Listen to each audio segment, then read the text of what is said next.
Muy bien, vamos a dar inicio con esta materia y vamos a empezar primero por la época prehispánica. La época prehispánica recibe su nombre de antes de la llegada de los españoles, ¿ok? Antes prácticamente de el descubrimiento de América y su conquista, ¿va? La época prehispánica la vamos a dividir en tres etapas, ¿ok? El preclásico, el clásico y el posclásico. En esta ocasión vamos a empezar primero por el periodo preclásico. Este periodo preclásico abarca desde el 2500 antes de Cristo hasta el 200 después de Cristo, ¿ok? Entonces tenemos como punto de partida el 2500 antes de Cristo, que es la fecha donde se ha estimado que proviene la cerámica más antigua de Mesoamérica, ¿ok? Ya que un rasgo característico de las civilizaciones y más de esa época era el mismo desarrollo de la cerámica, como lo podemos ver aquí en la imagen.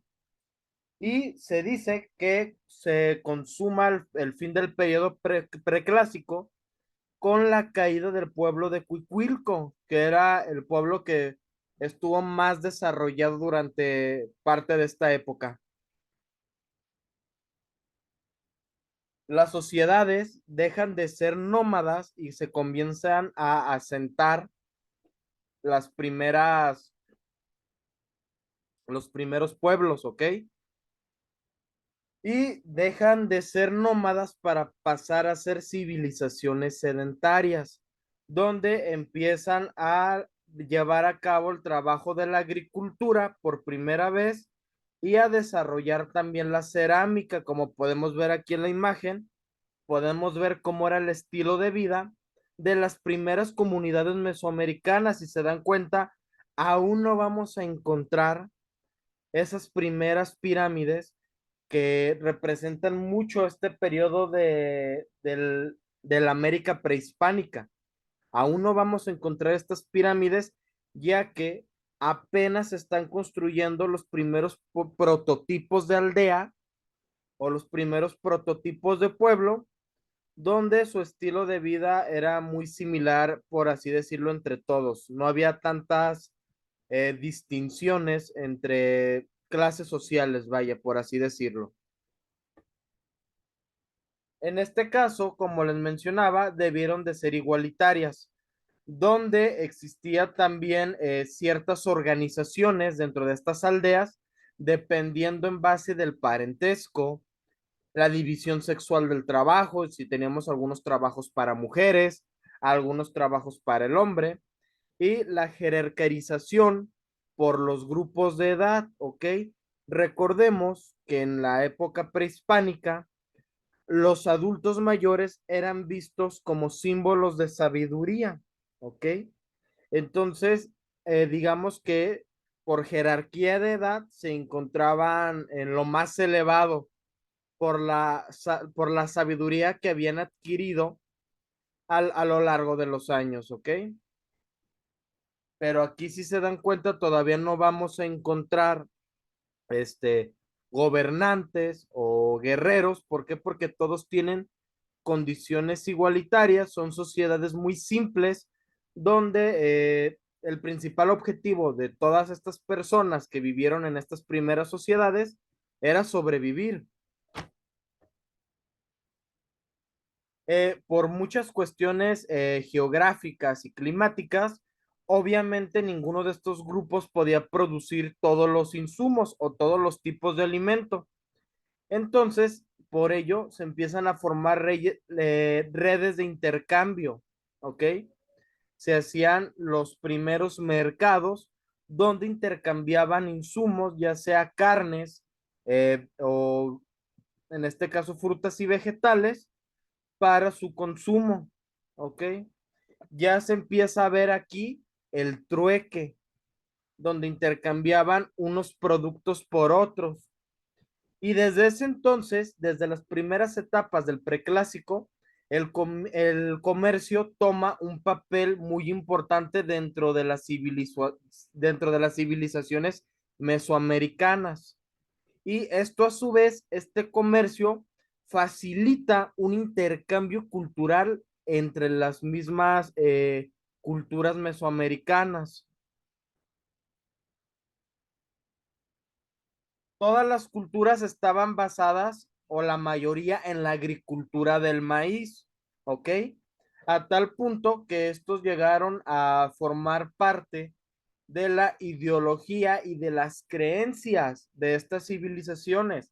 Entre ellas, por ejemplo, las comunidades mexicas, que ellos decían que el hombre provenía del maíz, ya que prácticamente pues tenían a la mano este producto, este alimento. Y también se empieza a crear un sistema de creencias, ¿ok? Que está expresado en el culto hacia los elementos. Esto quiere decir que en estas primeras etapas del preclásico aún no vamos a encontrar el panteón de dioses que tenían los prehispánicos, los mesoamericanos, sino que aquí apenas se estaban expresando un culto hacia los elementos, como por ejemplo el aire, la tierra, el agua, la lluvia, y lo veían con cualidades divinas, vaya, pero aún no lo veían como dioses. No es hasta más adelante que estas figuras mágicas de los elementos se les empieza a dar forma humanoide o forma humana y empieza a tener esta riqueza o esta variedad de dioses que tenían estas comunidades politeístas. Recordemos que estas comunidades mesoamericanas eran politeístas. ¿Qué quiere decir esto? Que tenían múltiples dioses, ¿ok? Como por ejemplo aquí podemos ver a Quetzalcoatl, podemos ver también a Tespotecatl, a Tosi, a Xochipil, a Xicotepec, y entre cada uno de ellos tenía una función muy específica. Ellos tenían prácticamente un dios para todo. Trataban de darle respuesta a todo lo que sucedía a su alrededor mediante dioses, como por ejemplo también podemos observar a Tonatiuh, que en este caso era el dios sol. A finales del preclásico e inicios del clásico aparecen los primeros sistemas hidráulicos y los complejos centros ceremoniales que están diseñados para perdurar a través del tiempo, como lo podemos ver aquí en la imagen, que a pesar de los miles de años que han transcurrido, aún podemos observar los vestigios de estas grandes culturas a través de sus centros ceremoniales o lo que nosotros llamamos pirámides. Estos centros ceremoniales también tenían otras funciones, como en este caso, ser observatorios astronómicos. Recordemos que las culturas mesoamericanas tenían un amplio conocimiento en este caso, de astronomía, ya que para ellos les permitía entender cómo sucedía y cómo se medía la percepción del tiempo, cómo contabilizar el tiempo mediante ciclos lunares y ciclos solares. Además que se decía que a través del firmamento de la bóveda celeste se tenía pues comunicación o contacto con los dioses. A finales del preclásico encontramos los primeros procesos complejos de las sociedades, entre ellos cómo eran las distribuciones jerárquicas, los ritmos de vida en las sociedades, la tecnología, aparece la escritura y el calendario en Mesoamérica, ¿ok? De hecho, los sistemas de escritura más antiguos corresponden a la cultura maya, como lo podemos ver en la imagen inferior derecha. Y aquí tenemos los calendarios mesoamericanos. El primero es el calendario ritual de 260 días o el calendario lunar. Y el segundo es el calendario solar de 365 días realizado por los mexicas.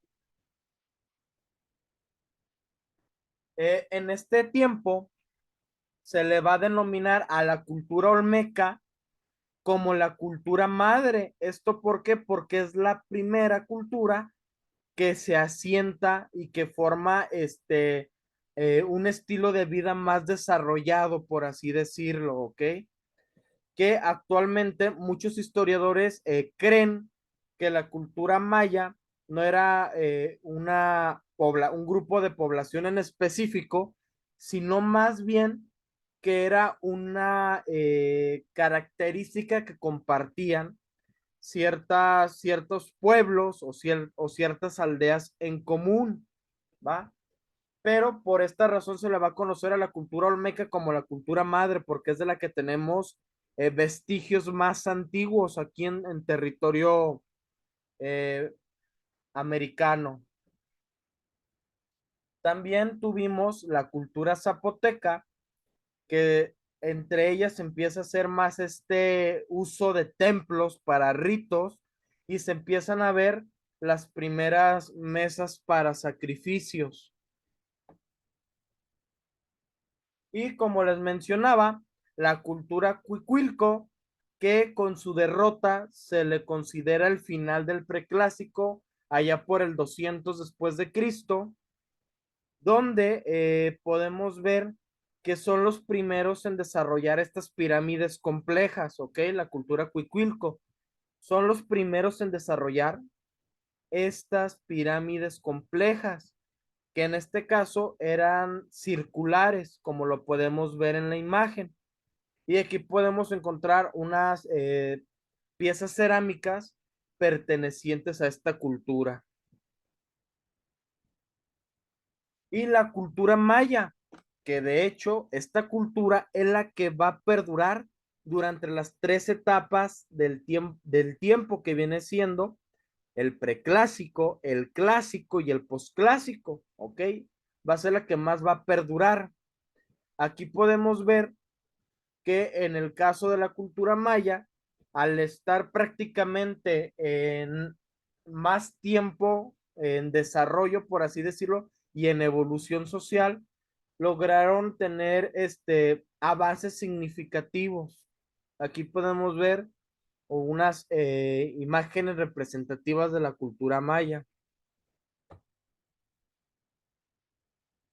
Y al final del preclásico van a empezar la planificación de grandes ciudades que van a llegar a ser emblemáticas en Mesoamérica, como por ejemplo Monte Albán y Teotihuacán, como podemos ver aquí en la imagen, en la pirámide del Sol en Teotihuacán.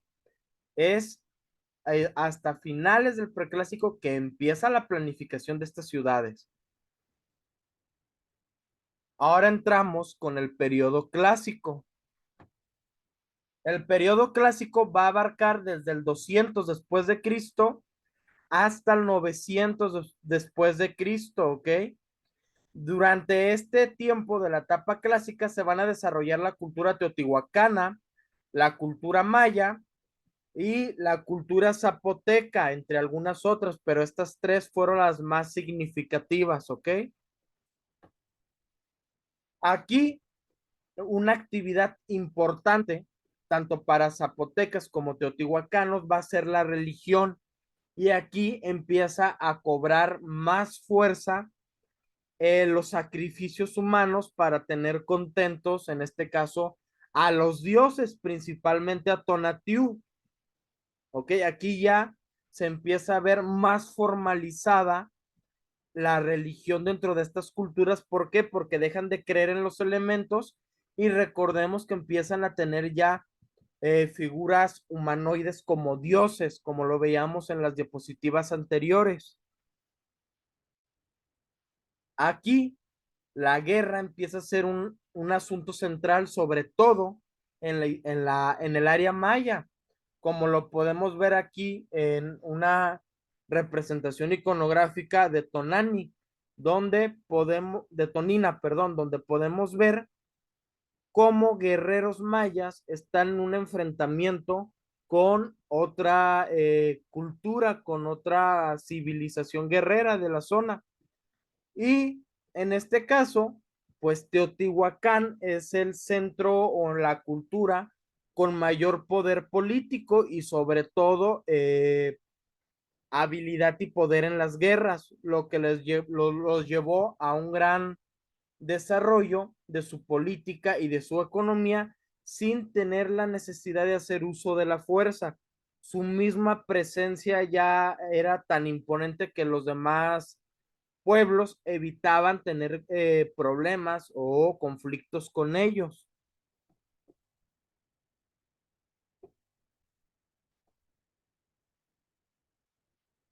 Aquí la religión va a ser prácticamente el centro de la estructura social. ¿Por qué? Porque va a auxiliar también dentro del poder político. Esto quiere decir que los sacerdotes que se encontraban en esta época estaban incluidos en la toma de decisiones políticas, ¿ok? ¿Por qué? Porque se veía a estos sacerdotes como esa conexión entre el hombre y los dioses. Y se dice que estos mismos sacerdotes eran los encargados del conocimiento de la astronomía, la matemática, la escritura, el comercio y hasta incluso la enseñanza de la política. ¿Ok? Si se dan cuenta, prácticamente el deber docente, el deber pedagogo, recaía en los sacerdotes de la época.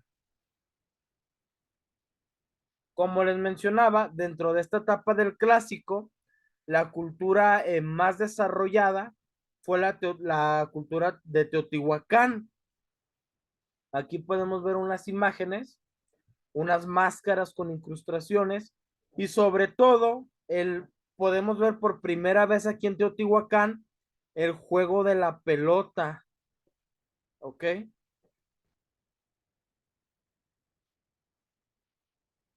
Finalizando el clásico, llega este último periodo al cual nosotros denominaremos posclásico. Este comienza en el año 900 hasta el año 1521 de nuestra era, fecha que en el 1521 los españoles y los aliados indígenas que tenían invaden Tenochtitlan, ¿ok? Que era la capital de los mexicas, como podemos ver aquí en la imagen.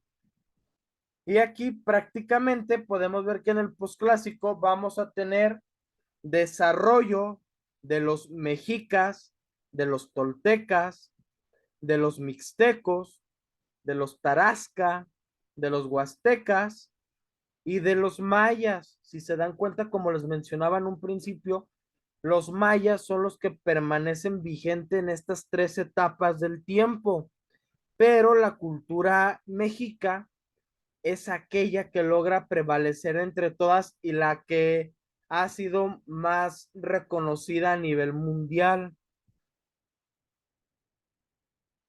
Estos pueblos, principalmente el pueblo mexica, tenían un régimen político militarista. ¿Qué quiere decir esto? El gobernador al mismo tiempo era el sacerdote y al mismo tiempo era el jefe militar. ¿Esto por qué? Porque recordemos que en un principio, en el preclásico, las guerras no eran necesarias porque todos vivían en condiciones igualitarias. En el clásico empiezan a existir guerras, pero más que nada solamente con la finalidad de cuidar sus tierras o de cuidar sus territorios. En cambio, aquí en el posclásico, ya las guerras tienen otra finalidad, que es el hecho de conquistar y aumentar el tamaño del imperio. De hecho, los pueblos que eran perdonados se veían obligados a darles tributo a sus vencedores. que esto siempre casi consistía en entregarles cosechas de maíz, calabaza, chile o incluso de frijol. Vuelvo a repetir, la cultura mexica ha sido la más importante, por así decirlo, de la época, ya que fue una ciudad muy poderosa, enorme y sobre todo un poco inusual por estar encontrada en el centro del lago de Texcoco, en actualmente México. Aquí podemos ver imágenes representativas de la cultura mexica y en la imagen izquierda, perdón, la imagen izquierda podemos ver un códice mexica, donde se muestra por qué se elige en el centro del lago de Texcoco para fundar Tenochtitlan, ya que ellos seguían la leyenda o buscaban el lugar ideal para fundar Tenochtitlan, que era encontrar un águila devorando una serpiente, cosa que lo hacen aquí en el lago de Texcoco. Gracias a esto, utilizan estas tierras, esta área, para construir Tenochtitlan y tener esos paisajes que tenemos aquí en la imagen derecha, donde se empiezan a hacer grandes revoluciones, no solo en la construcción, sino principalmente dentro de la agricultura, con la creación de la chinampa, que eran estas plataformas flotantes donde ellos sembraban el maíz, el frijol y prácticamente todo lo que consumían, y de esta manera ellos ya no necesitaban regar los alimentos, ya que estos obtenían directamente el agua que necesitaban del lago. Aquí podemos ver una línea del tiempo donde podemos más o menos ubicar el tiempo de prevalencia de cada una de las culturas mesoamericanas. Si se dan cuenta, al inicio de todo tenemos a los olmecas, por eso se le considera la cultura madre.